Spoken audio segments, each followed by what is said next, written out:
Hey guys, welcome back to the Patio C channel, and today on the show I'm going to be going through my top 10 players of all time. So let's get straight into the video.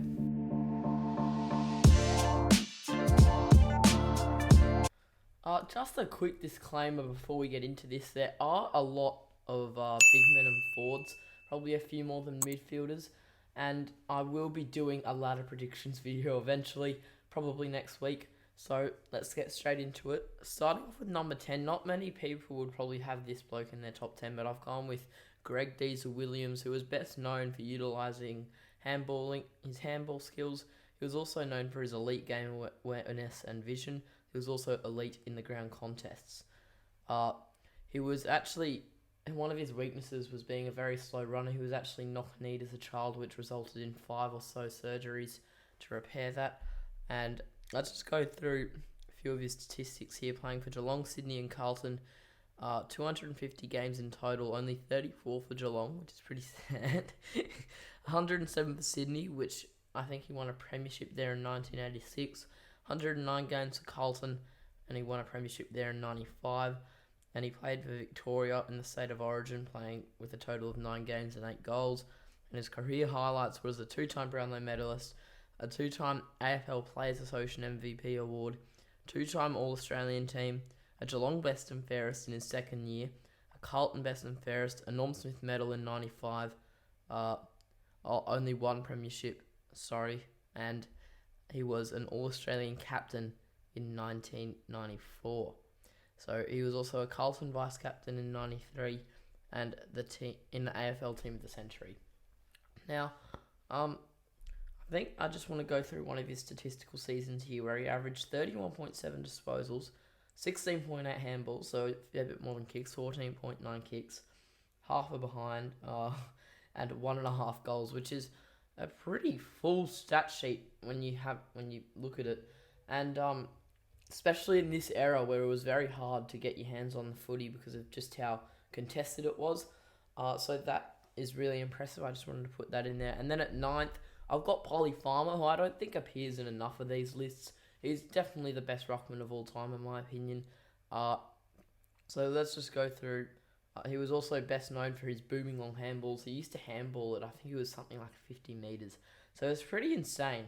And then he played predominantly in Perth, playing a total of 356 games, 101 of those at Geelong. And he played for Western Australia, 31 games for Western Australia and 5 games for Victoria. And then he had a okay coaching career in Perth, not as great in Geelong, but his honours, he won a VFL premiership in 1963 for the Cats, of course, under Bob Davis, and was a 5-time Waffle premiership player and 3-time Sandover medal, which is like the Brownlow medal of the Waffle. 2-time Geelong Best and Fairest, 7-time East Perth Best and Fairest, and to put that into perspective, he played in East Perth for 8 years, so only one of those years he didn't win the Best and Fairest. He won a West Perth Best and Fairest in 69, 2-time Simpson medal, which I'm pretty sure is the Norm Smith of the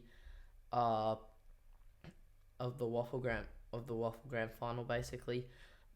He was a Geelong captain from 65 to 67 in the Geelong Team of the Century, West Perth Team of the Century, and the East Perth Team of the Century. So pretty impressive honours there. Obviously a very skilled, talented player.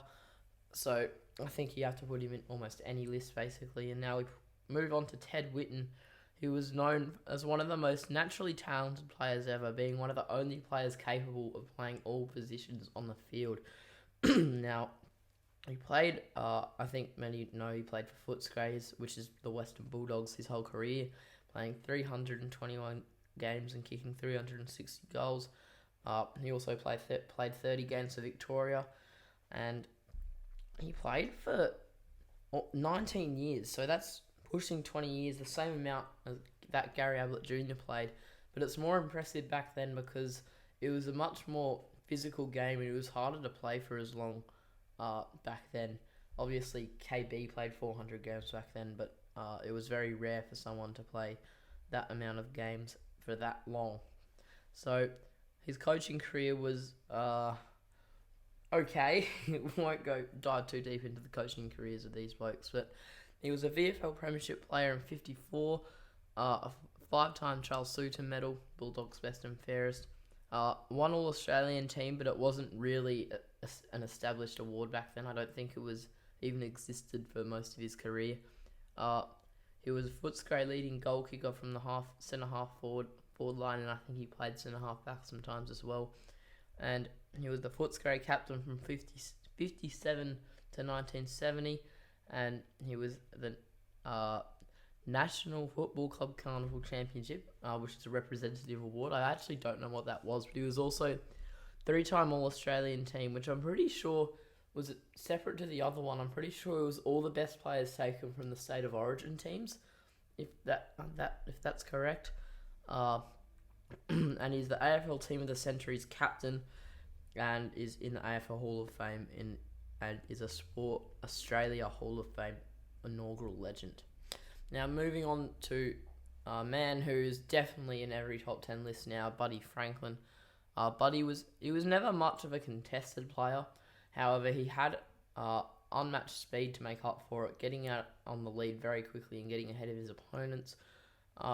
He played at Hawthorn for a solid 8 years, and he's been playing at Sydney since 2014, and a total of 341 games and 1,047 goals, which he did that all in the modern era, which is really rare because they have new tactics in today's game that can stop players from having a massive influence.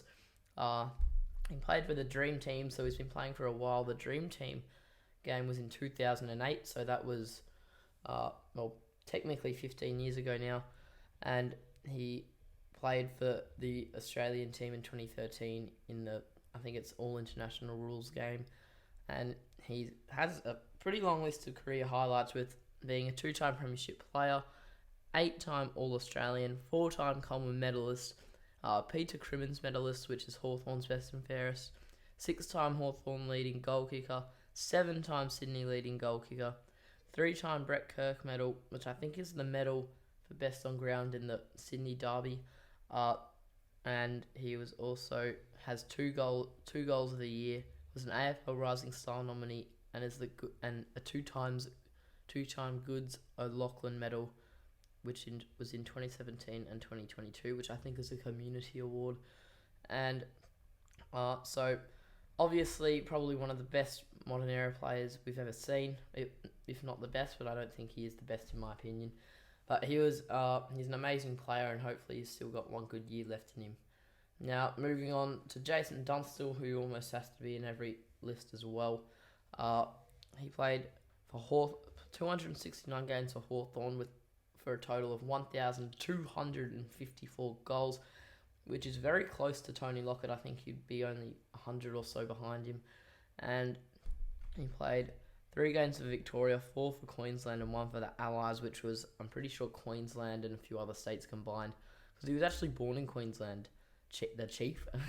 So moving on to some career highlights of his, the VFL AFL Premiership player, 1986, 1988, 1989, and 1991, and an AFL Players Association MVP in 92, 3-time Coleman medalist, 2-time All-Australian, Hawthorn captain 95 to 98, 4-time Hawthorn best and fairest, which is the Peter Crimmins medal, 12-time Hawthorn leading goal kicker, a Simpson medal, EJ Whitten medal, an Australian Football Hall of Fame, Hawthorn's Hall of Fame legend status, and Hawthorn's Team of the Century.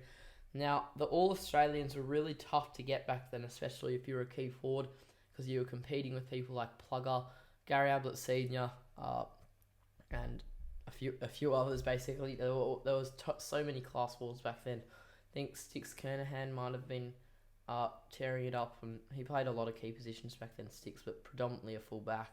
But he could still, I think one game he went forward and kicked 11 goals, which is pretty epic when you think about it, but he's not on this list.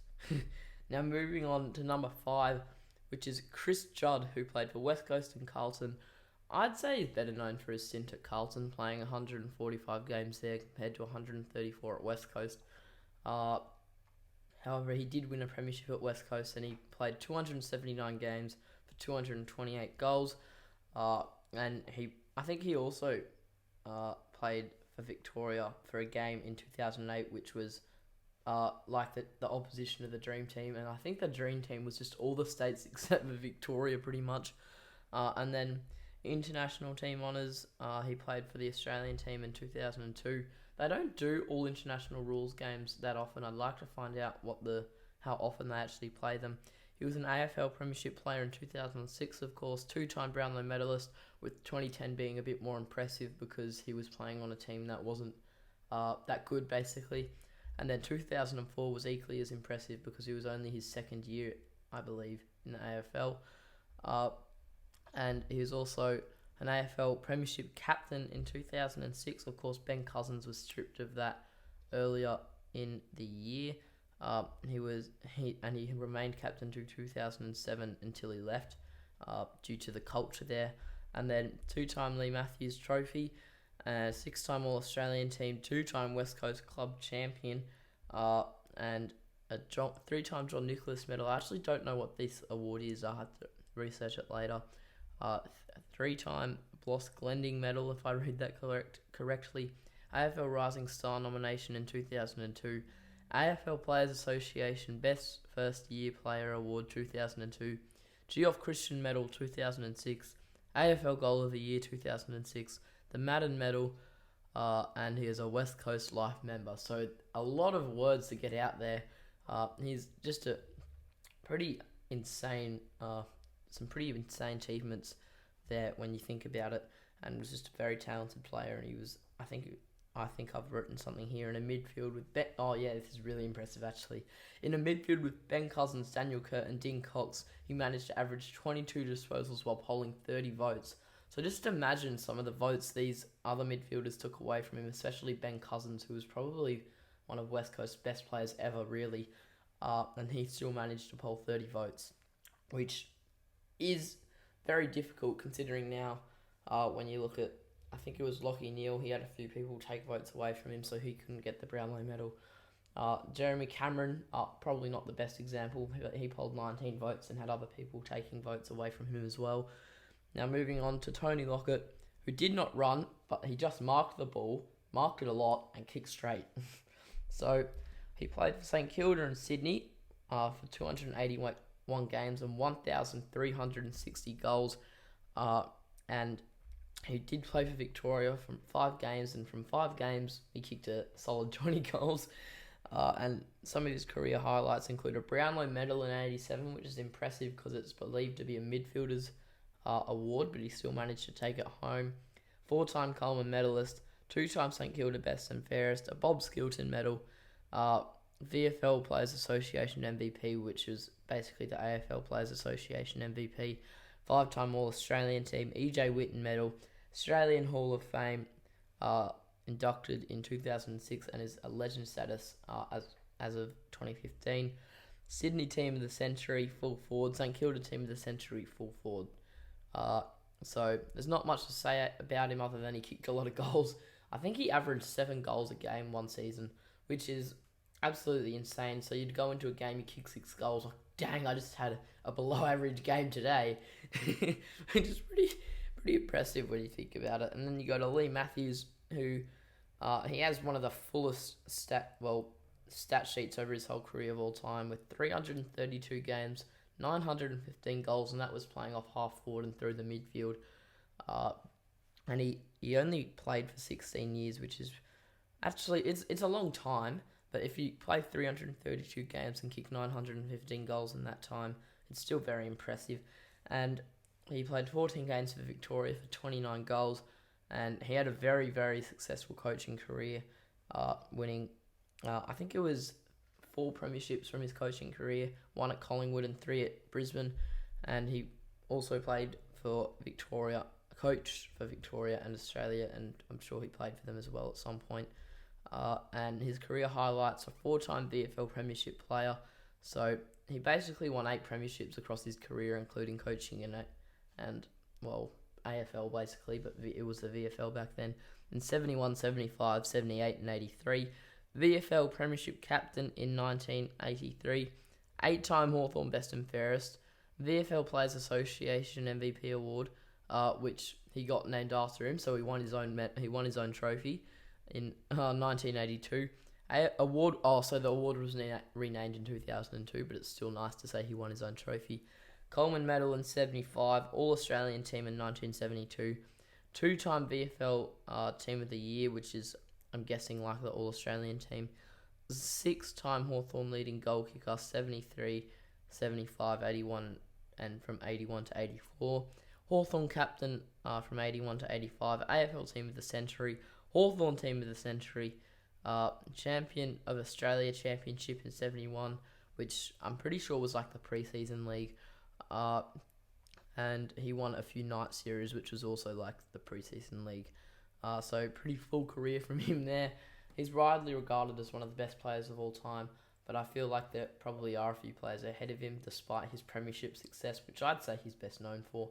Winning 8 premierships is a pretty insane status, sort of like the Bill Russell of the AFL, with bloody enough premierships to probably squish him. Premiership cups to squish him.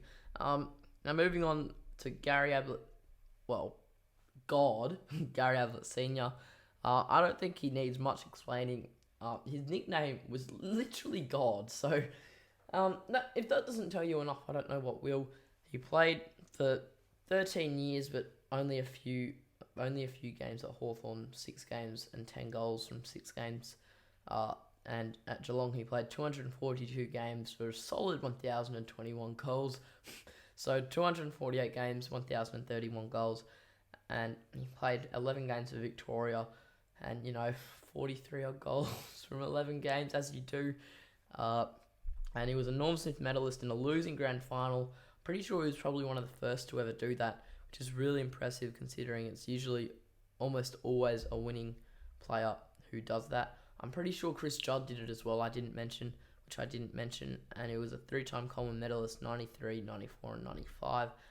So basically when he got chucked down in the full forward line, he won a few Coleman medals. Cargie Greaves medalist, which is their Geelong's best and fairest. Lee Matthews Trophy, which is the AFL Players Association MVP in 93. 4-time All-Australian team. 9-time Geelong leading goal kicker. Geelong Football Club Greatest Ever Player Award. Geelong Team of the Century. Geelong Captain for a year. Geelong Mark of the Century, which was the best mark of all time. 2-time Mark of the Year. Geelong Football Club Hall of Fame. Geelong Player of the National Era, 84 to 96. Australian Sports Medal in 2000. Captain of Victoria in 95. Victory Team of the 20th Century. AFL Team of the Century.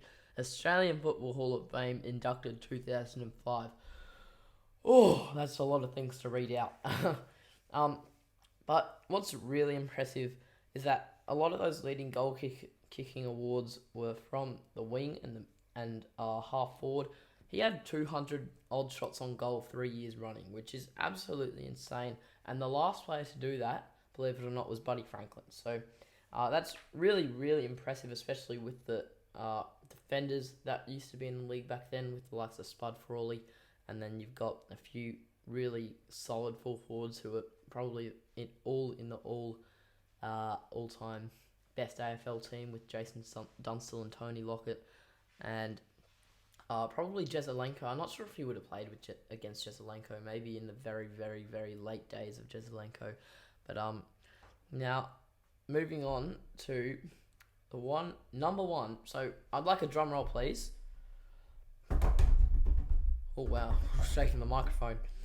It is Gary Ablett Jr. Now, I know many people would be listening, knowing that Gary Ablett Jr. would be in this list. They're just waiting for his name to be called out. And when you hear number 2, you almost know every time if he's not been called out yet, he's number 1. So Gary Ablett Jr. was an all-round skilled and footy smarts, awareness and vision machine. So he was basically the smartest, probably the most skilled in my opinion. Had very good awareness, probably the best, and was just overall an amazing player. So he was basically the best at everything. Not exactly, sort of was a goal kicker at times, but he wasn't, just overall great at everything pretty much. So he played predominantly at Geelong. He played over 200 games at Geelong and 110 games at the Suns. for 357 games and 445 goals.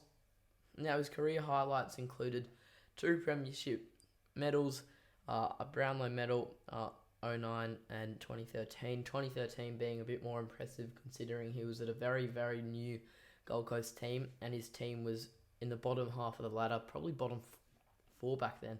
But something I want to talk about is his 2014 season, where he was basically putting the whole team on his shoulders in like their second or third year, and they were in the top 8 in round 15, I believe it was, and he was taking a dirty tackle. I believe the bloke's last name was it's probably not I think it was something like Macaca or something, but that guy ended up being an All-Australian tag that year, I believe, and they ended up winning that game, but Gary Ablett injured his shoulder, and after that he didn't play any more games. He still polled 24 Brownlow votes, and his team didn't. They were 6th after that game, I believe. They didn't finish 7th, not 8th, not 9th, not 10th, not 11th, but 12th, which was still the team's best finish in history, and still is, I'm pretty sure, is basically tied for the best to this day.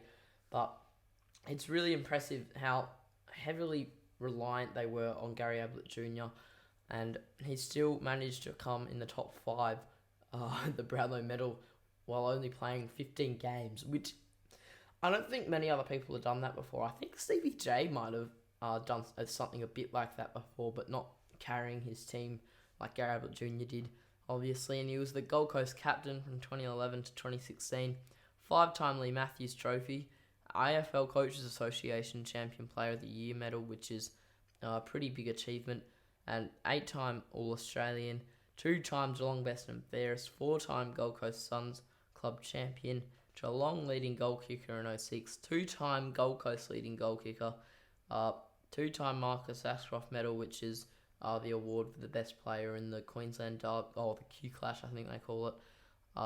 And he also won the Madden medal and a 2-time Lou Richards medal, which is the Footy Show's voted best player of the year. So a pretty full resume there. I think you can't really argue that the highlights of his career don't really scream GOAT, but when you see him play and how he was always basically a level above the rest, and even in his final games, he still looked like he could do it and was still playing better than almost every player on the field. And he just saw the game in a way no one else could, and he saw the play. He was seeing the play unfold before other players could. Kicks and disposals ahead of everyone, basically. So he always had a massive advantage over people, and he just read the game beautifully. So that's been my top 10. Comment down below who do you have in your top 10. Anyway, thank you for watching this video on the Paddy OC channel, and I'll see you next time.